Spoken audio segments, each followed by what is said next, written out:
Okay, so the old lady left me this little paper, a little clipping here of a magazine before she left on a little trip here, and obviously wanting this table here for a specific spot inside one of the rooms. And I'm looking at this thing here at the $3,000. I mean, it's absolutely ridiculous. But I'm not even willing to spend, like $150, $200 on it. I went to the store and checked out some wood, and the prices are absolutely insane these days. I don't know what's going on. I mean, are we running out of trees or what here?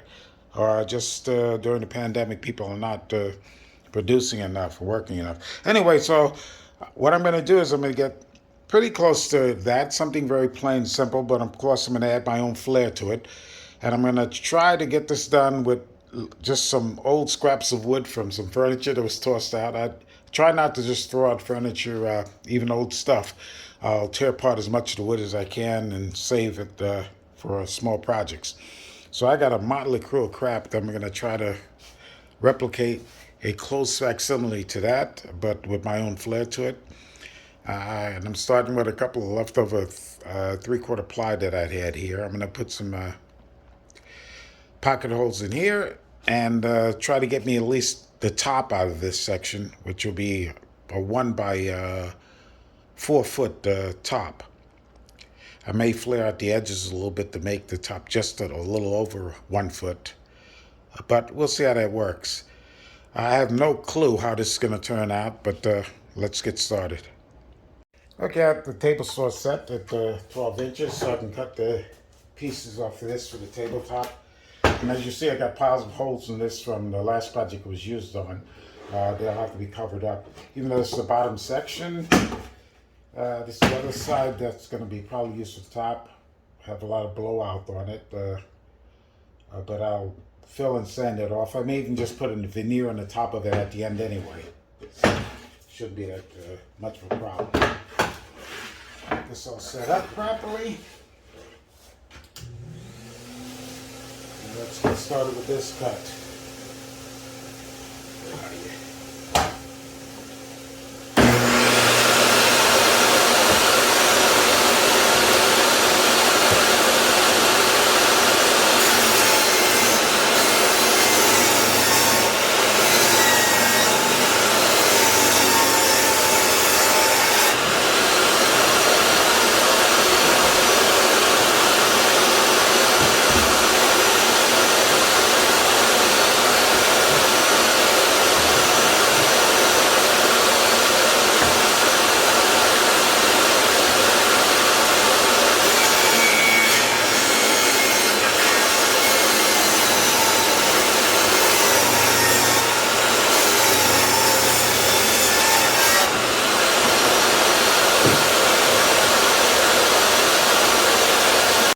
Alright, so first order of business is cut these pocket holes, attach the two pieces to make the top.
Alright, first I'm going to cover my trackboard with a piece of cardboard so that I don't get a pile of glue all over the place.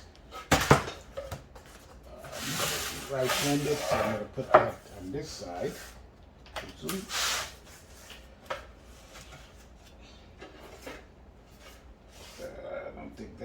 too much of a difference.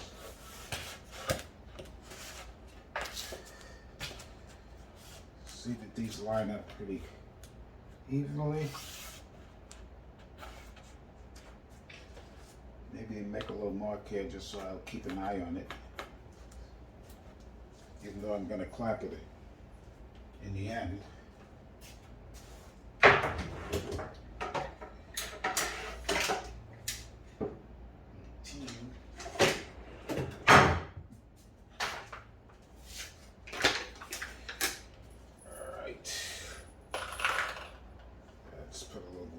Guys.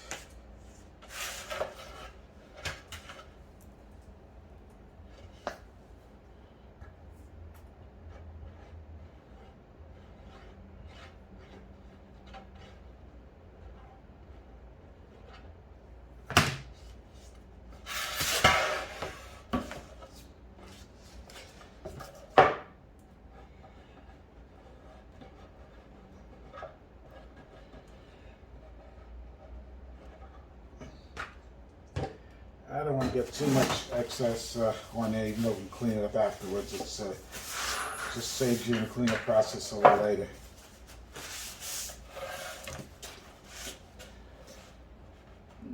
Okey smoky.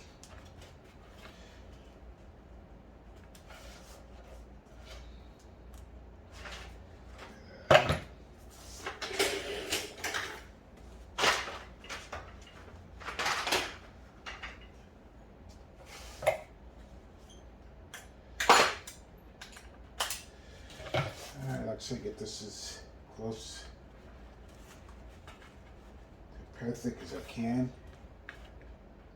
Gotta actually hold this down a little bit also. I'm going to get the center one in first.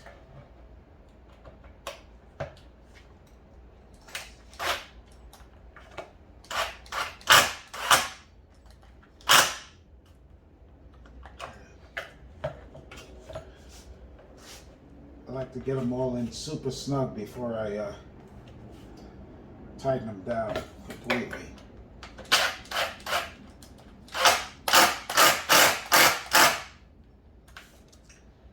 Okay. Just a little bit off.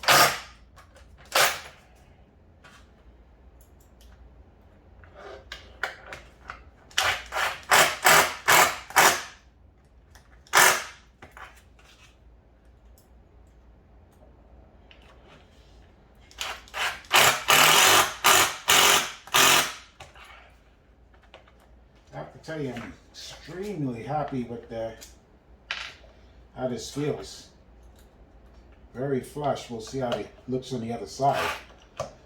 It's in already. That guy's in.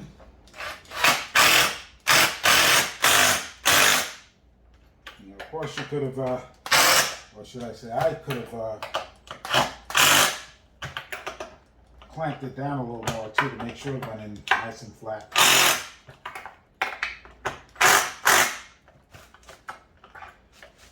Again, let's try to help ourselves a little bit by getting some of this excess glue off. Saves the cleanup for later. Even though this is the bottom of the board here. Let's see what it looks like on the other side.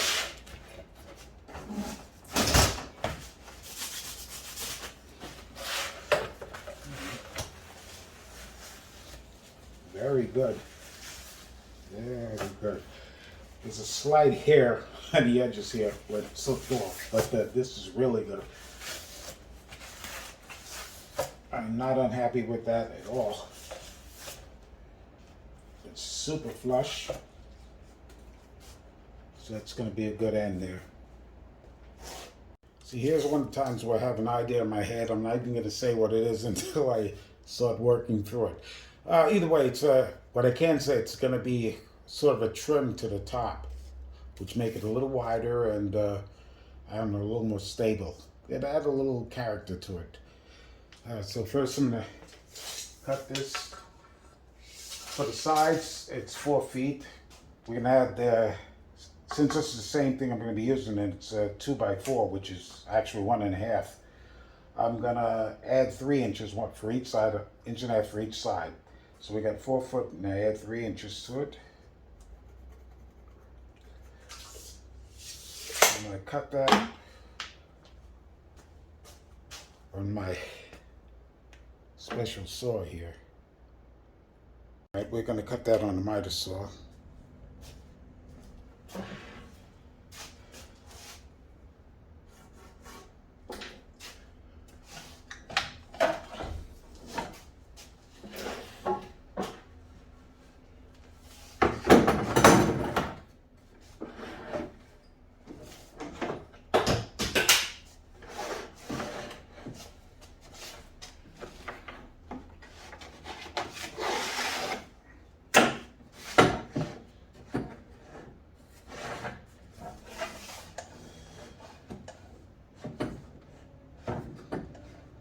It's not a perfect measurement, so I made it a little bigger anyway. Be trimmed down later. Since it's just a concept in my head anyway.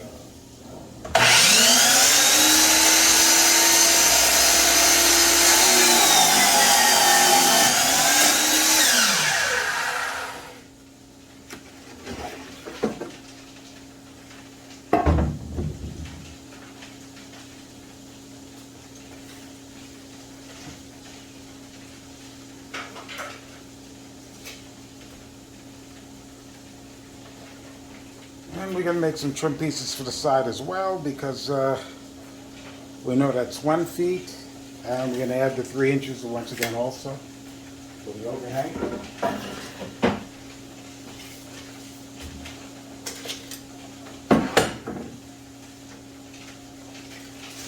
This one will be 15 inches. Make it 16, like so, so we can cut it down.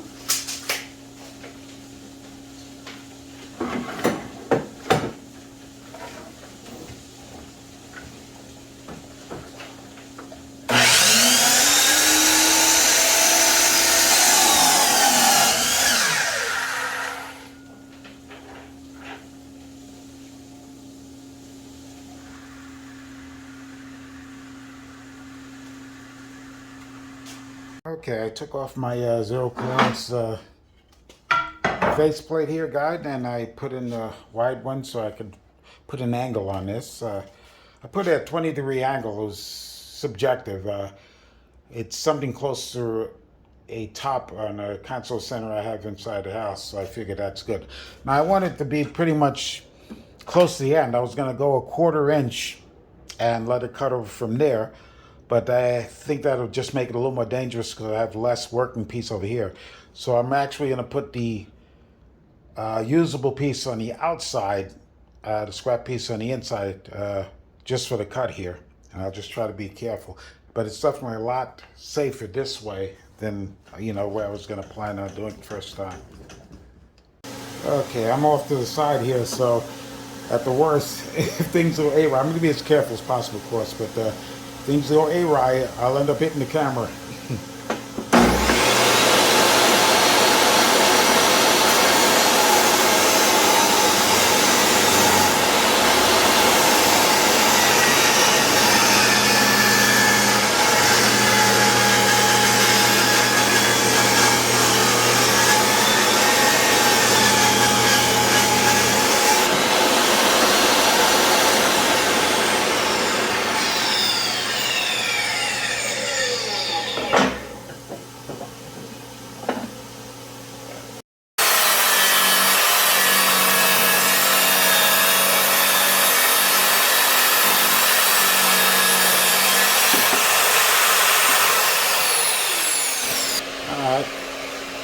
This part is almost like cutting like cornice moldings. It's very difficult, at least for me.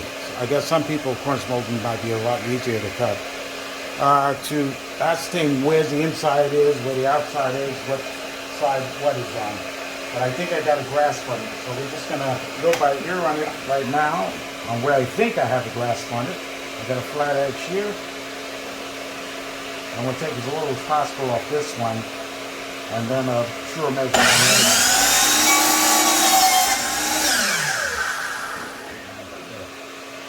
one. Okay, this is the concept I'm going for with the trimming here. And I just got to get the same angle on the other side here. What we'll have to do first is make a single mark.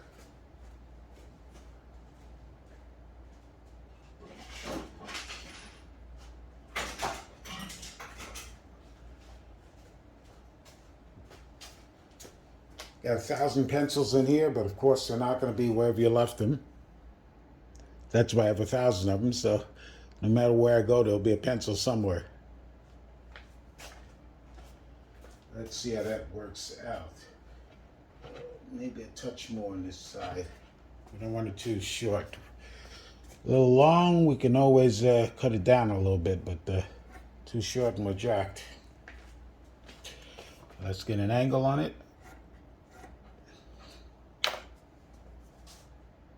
Of course, we got to cut from the opposite end now. 45. Get this lined up nicely. You can clamp this down if you have a clamping spot. Okay.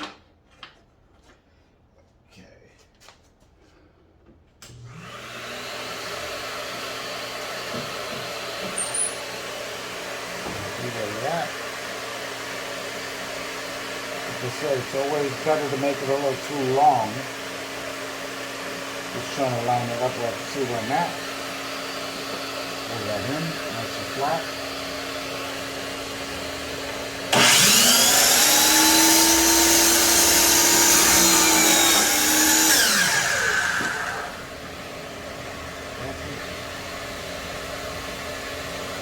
Alright, looks pretty good. Of course, it's slightly bowed, but when I'm ready and I either screw or glue and staple it in, it should hold well. Let's just get started on those. Okay, the wood's not truly, the trim pieces that is, it's not truly squared. Well, it's square, but they're a bit bowed. So staples not going to hold this on, but I want to use staples to just get it started, and then I'll screw it on after the fact. I just want to hold it in place with some staples. A little glue on there. Little staples and glue, and of course I'll, even after I get the trim on with these staples, I'll make sure that I screw them in before the glue dries. Put a little bit on the contact points are here also. You know, we got pieces like knot holes. It's not going to look perfect there, but trust me, it'll look really great when it's all done. That's one of my specialties. I'm no carpenter, just a passion of mine, but I can make some really, how can I put it, sketchy work look really great in the end, where you won't know all the faux pas that I may have done. I wish this camera's up a little higher, but let's just do that first. Alright, so I want to get this even first.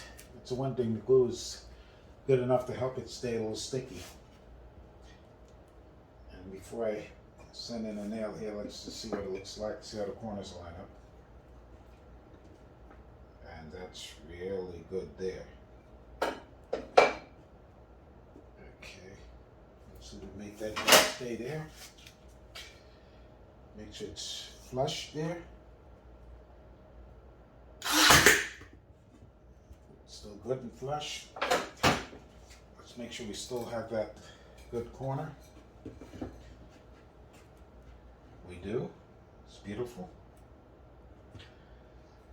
Put a couple more staples inside there. See if we can slowly bring it up, and we can sort of bow it back a little bit too at the same time. Get this back. Try to get this straight in so the staples don't poke out of one end or the other. Wow, it didn't seem like it went in at all.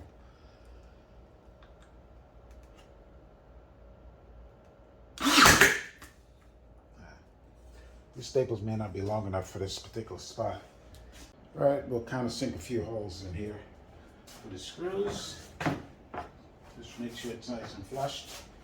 You don't have to put too many in there. One here.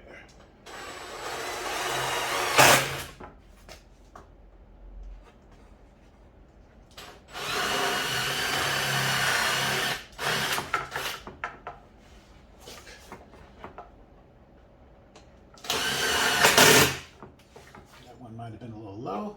I see one of the nails came through on that end. Pull that out later. Edge in here.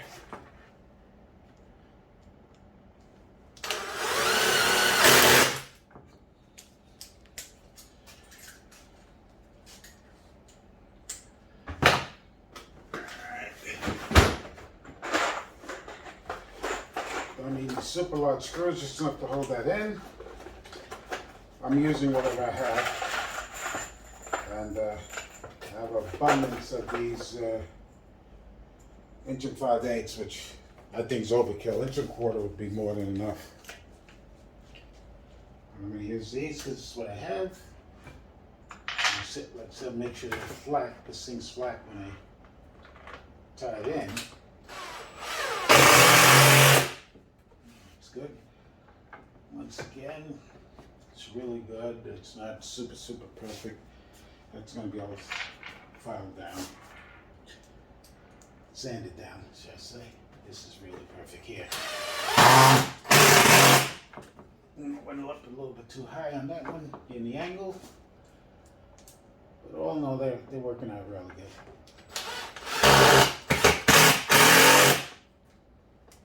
Nice and flush. A couple more.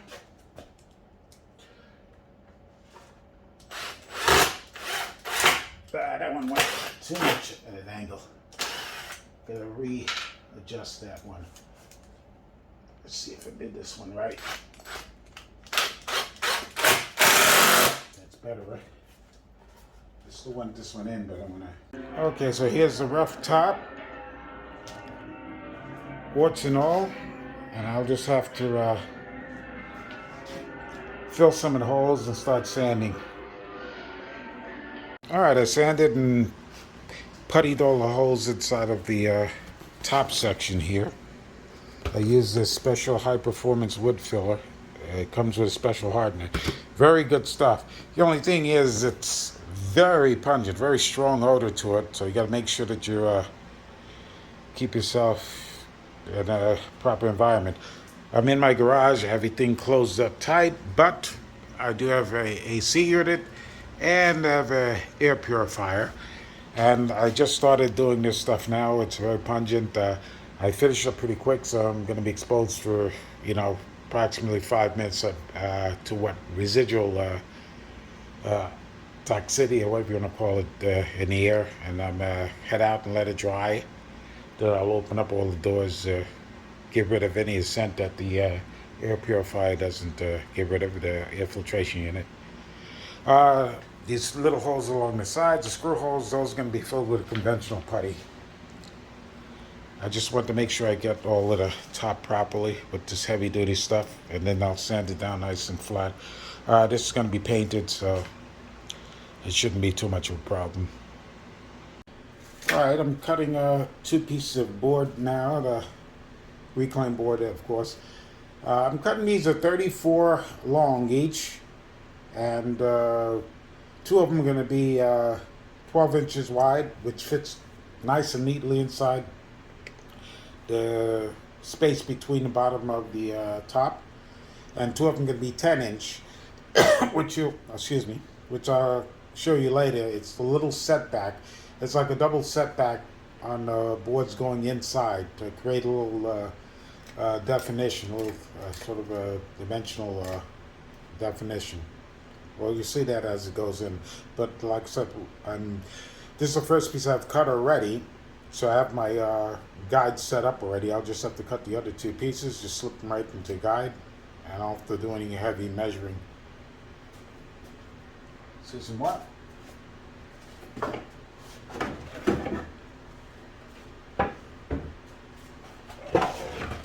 got all these guys here. Walk across the front again. This side is cut already. Like I Got everything set up already. Just gotta make sure it's flat across the fence.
Okay, I'm gonna laminate the 10-inch piece, the 10-inch wide piece to the 12-inch wide piece, leaving a 1-inch overhang on each side.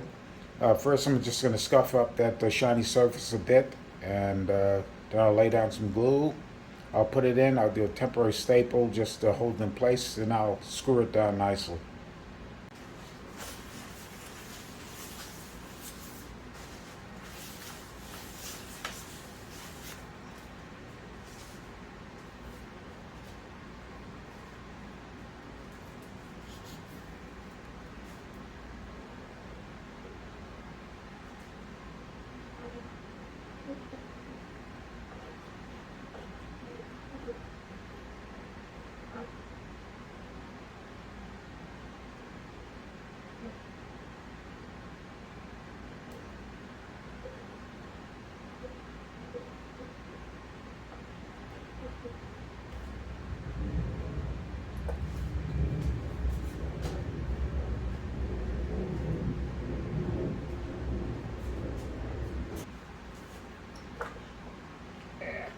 Guess they're not that great anyway. Better just take something that you have lying about to spread this stuff. I tried piles of different glue applicators and spreaders, and to tell you the truth, all of them left me wanting something else. If you have something that works really well for you, let me know.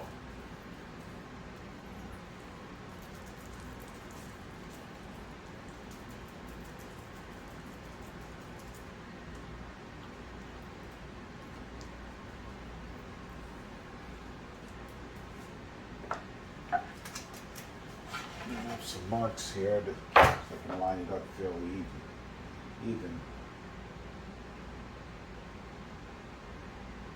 I just want to make sure one side is perfect. That's the side that's going on the floor, since this is acting as a leg also. That looks pretty good. So a little temporary staple here.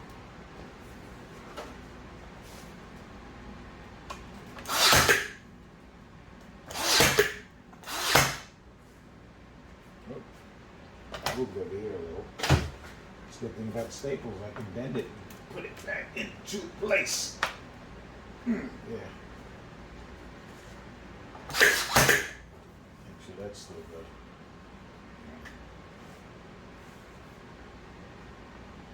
Better, as I said, that's okay. I'm going to put the third layer of board on. This one, I want to be the same distance, 1-inch overhang on each side.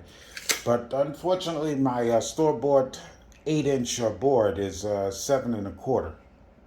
Not 7 7/8, not 7 3/4, not 7 1/2, but 7 1/4. So it is what it is.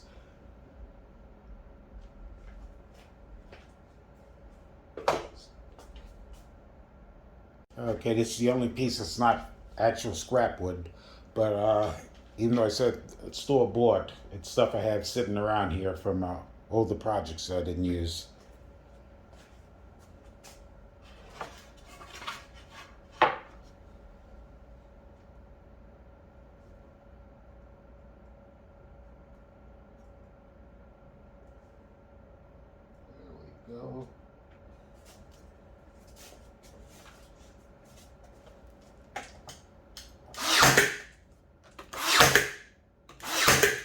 staples to keep it in place.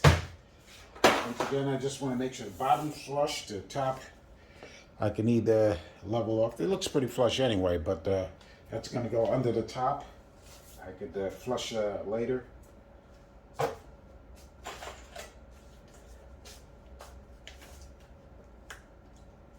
Okay, let's fight with this piece of great piece of equipment here.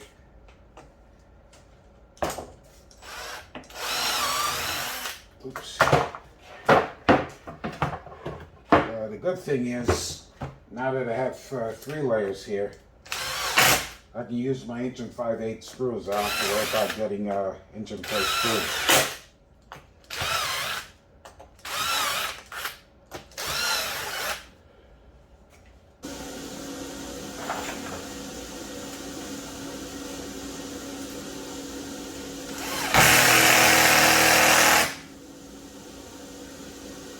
Another benefit of layering these boards, there are piles of screws underneath, screw holes that I won't have to worry about filling because they're covered.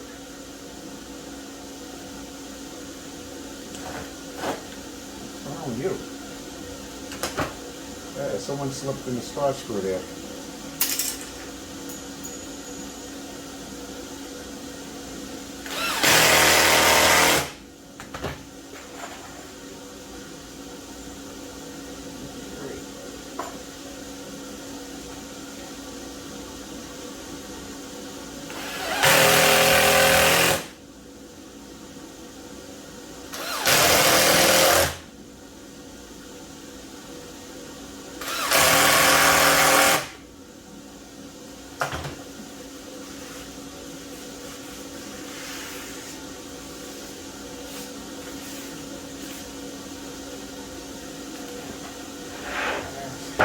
I don't know if you can see already what I'm going for with the layering. Okay, just going to do the other one, the other leg, and we'll be set.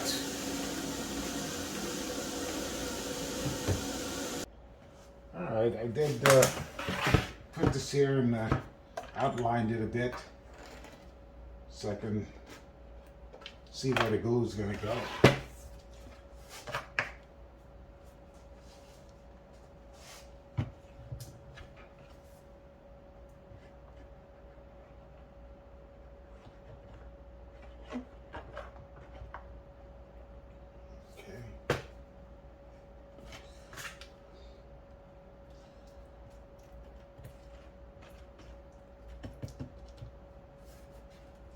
Put a little bit there.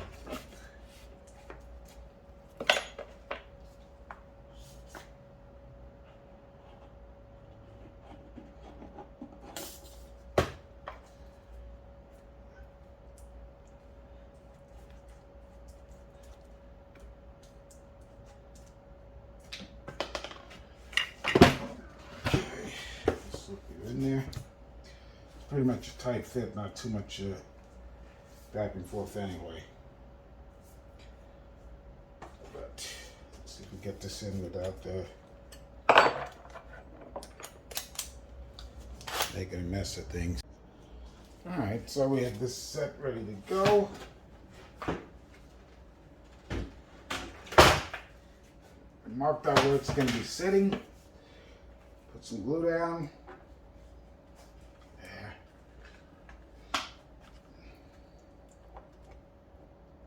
Glue down where it's going to be sitting. Let it squeeze itself out. It's pretty much a snug fit, so I don't have to worry about whether it's in the right place or not.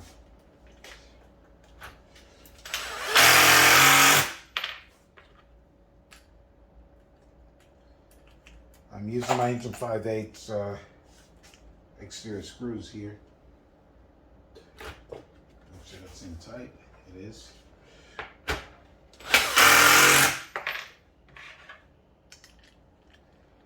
More quality tools.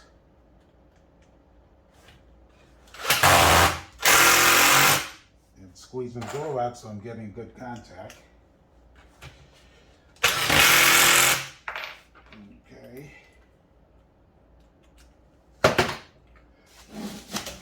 squeezing a whole lot of glue out, which is good.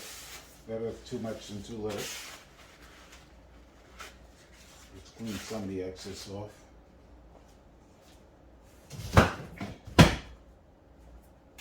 Now let's go to the other side. All right, I want to turn this thing over and just set it down on its legs so it's screwed through the top also. I want to be very careful because the glue and the screws are secured here, but the glue's still unset, and these things are very heavy, so you know you got a lot of leverage to pry the screws out of position out of the legs. And this is heavy, but all the layering I did. I got to go nice and slow here. Okay. Good. It came down nice enough. I'd put holes in both sides where the wood is at to get right through the center of the wood there to lock that down really, really tight. You know, since it doesn't have any brace points inside, which who knows, I might put a big drawer in there, sort of a brace point. But right now, we just want to make sure it stays solid. Okay, what we want to do, I do want to get all this done before the glue dries, so we can take advantage of the glue with the screws. Once again, we countersink these holes.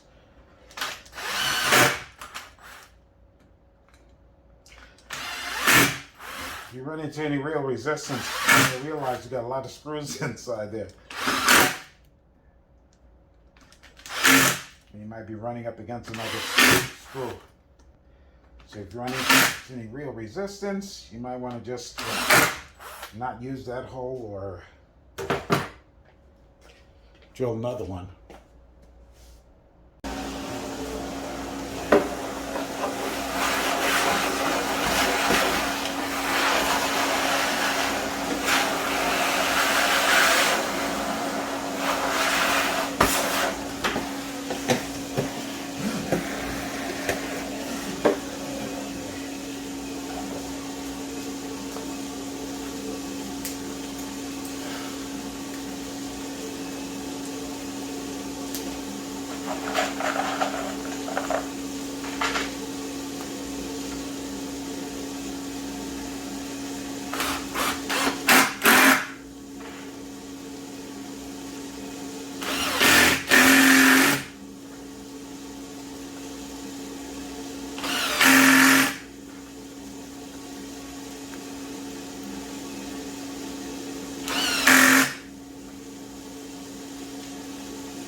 Take a sneaky peek and see if anything shot through the wrong spot or split the wood, and no, everything's perfect. That's going to hold down solid. That's not going anywhere. Just have to take care of the other side.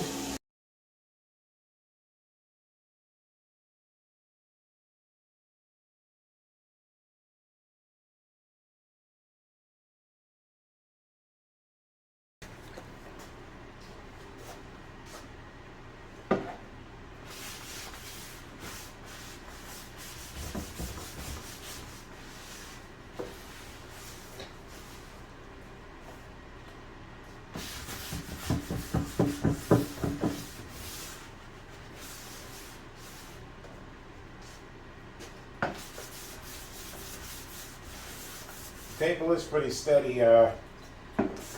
What's not too steady is this garage floor. Even though I will have to do something to make sure that it's not easily tipped over. But one thing, it'll be placed up against the wall. It's not going to be freestanding in the middle of nowhere.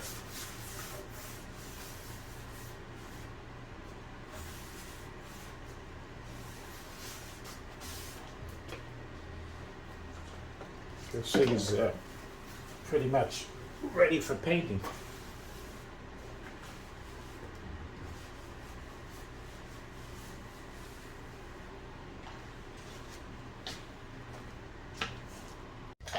right, so I did a little more sanding on the top.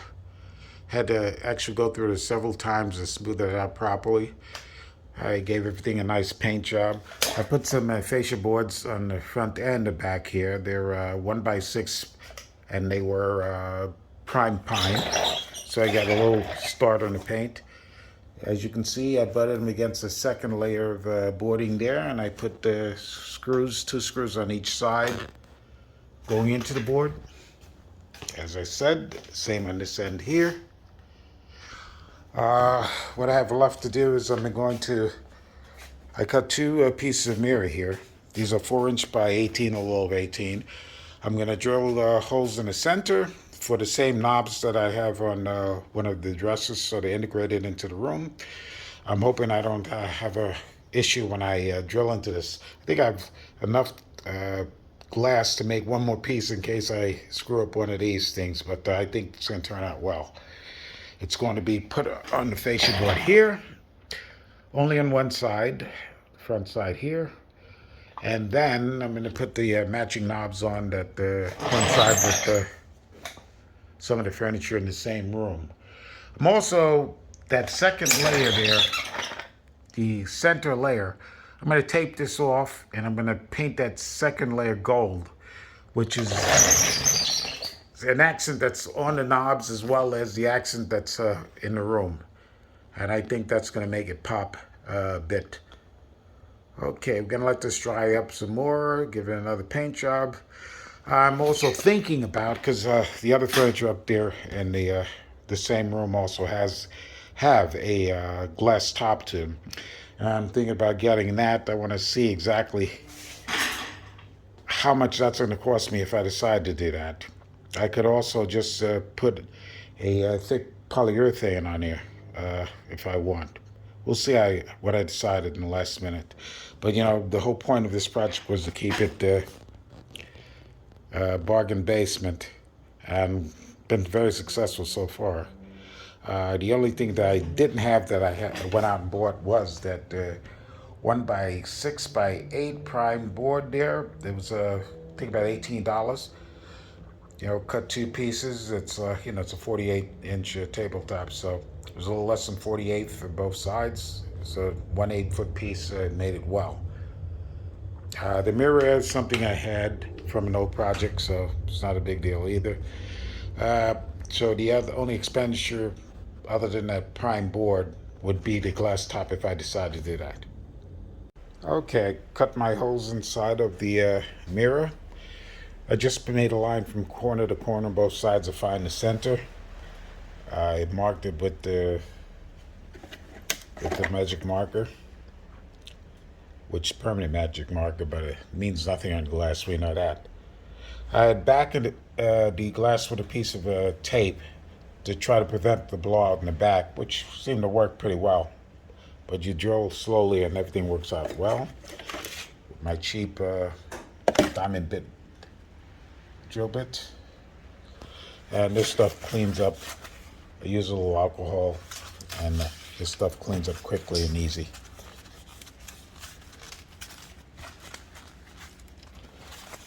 If you can see, even though it didn't blow out, there's sort of a ring around the outside. That's created by the heat. There's nothing actually rubbing on that outside section. But I'm just like, well, I'll show it to you. I'm going to put a washer, a washer onto there to cover it up as sort of like an escutcheon. It won't have any pressure up against it. It'll just be sticking there.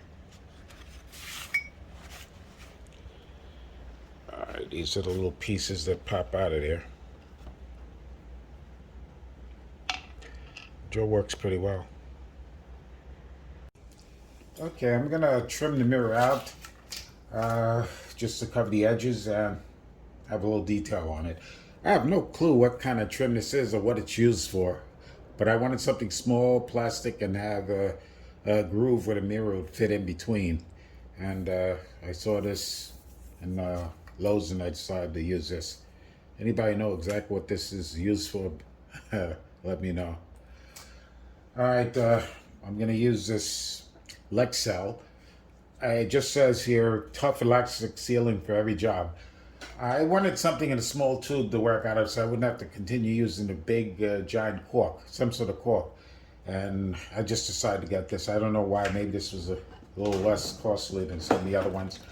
Uh, it's a new product. I've never seen it before. I'll give it a shot. You know, because I'm just holding some molding on, some trim on. It's not like it's actually doing anything.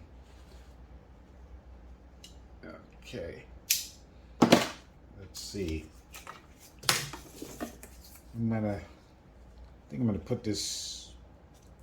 What I think I'm gonna do? I think I'm gonna use it just on the back of the mirror on the edges, and see if that works.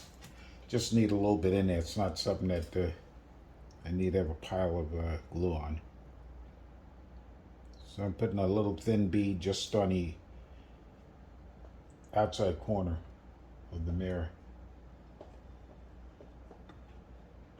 It's very sticky, and it seems like something that would set up pretty fast. I'm not sure how that's going to work, but we'll see. But it definitely feels like it's something that'll set up fast. Okay, let's cover this up. Yeah, it's very stiff, sticky. Okay, this is the inside. Make sure my angle's orientated right.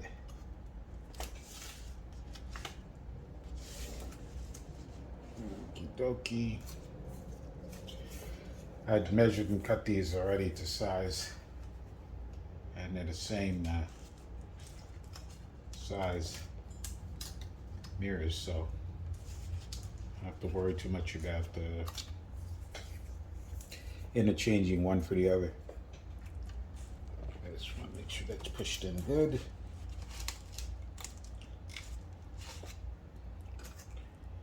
Okay, good guy. What am I doing here? It may not be close enough to the edge, this one.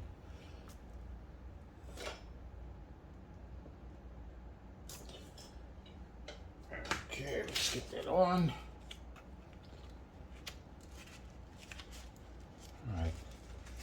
I'm gonna just smooth this out a little bit. Since this mirror is going to be attached to the furniture, I don't want any big protrusions coming out of the back.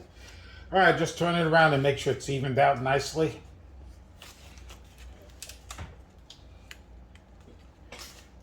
And it looks pretty good. I'm going to make sure it's nice and even. Hopefully whatever that glue is, won't be a problem taking off any excess. That looks really good. Corners are pretty good. Okay, I taped it off so I could put that gold trim on the center board. Just a nice accent. The mirrors are on. Only thing left to clean them up. Put some white cork between the corners here, and to put the knobs on. After that, I've turned it around. I'm going to wait for all that stuff to dry up well, set nicely. I'll turn it around, tape up, and paint the rest of this. All right, I'm going to put the washer scutcheons on here that I made, or should I say that I painted after I bought. Now, I know we talked about this product here, and I wasn't happy about it because it was very sticky and very difficult to get off my hands. Even a nail polish remover wouldn't get it off my hands. I had to use some paint thinner. And, we've grown accustomed to different products like this, corks and glues, having a pretty standard time on all of them. I'm just reading this now. I was going to use this for those washes, but it's not going to happen. I was just reading it, finally, the instructions here, or should I say destructions, and it says cures finally in 1 to 2 weeks. Now, what kind of crap is that? What am I doing? Pouring a damn concrete foundation or something? How are you going to put something together using some sort of cork that cures in 1 to 2 weeks? Anyway, I'm going to go back to standard regular cork here.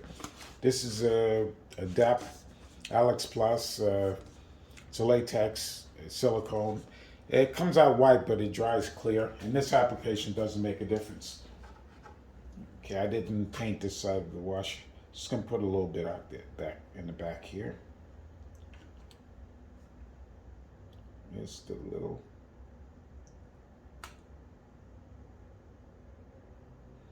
So I just put a little in the back, and then center this over this hole, because that's gonna take a little while to set in also, but definitely a shorter time than 1 to 2 weeks. Let me get this other one here.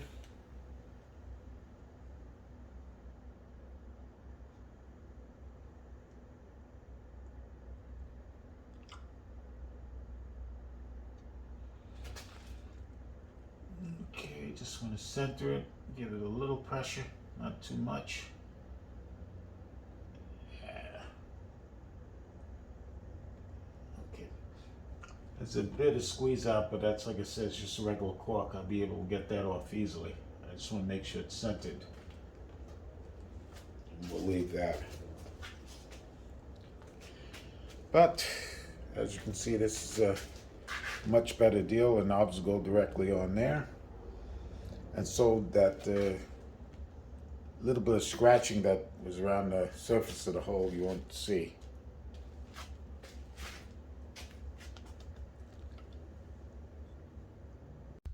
Okay, the project's all done, knobs are on, everything in place, and you'll see how it ties in with the existing furniture. Like I said, most of this stuff was done with scrap material that I had lying around, but even if you had nothing and you wanted to build it from scratch, it's still going to cost you less than $300 in a little elbow grease, as opposed to getting something like this here,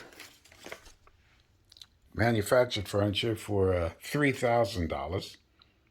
So I think most people would prefer to do it on their own craftsmanship, and make it tie in better with what they're living with.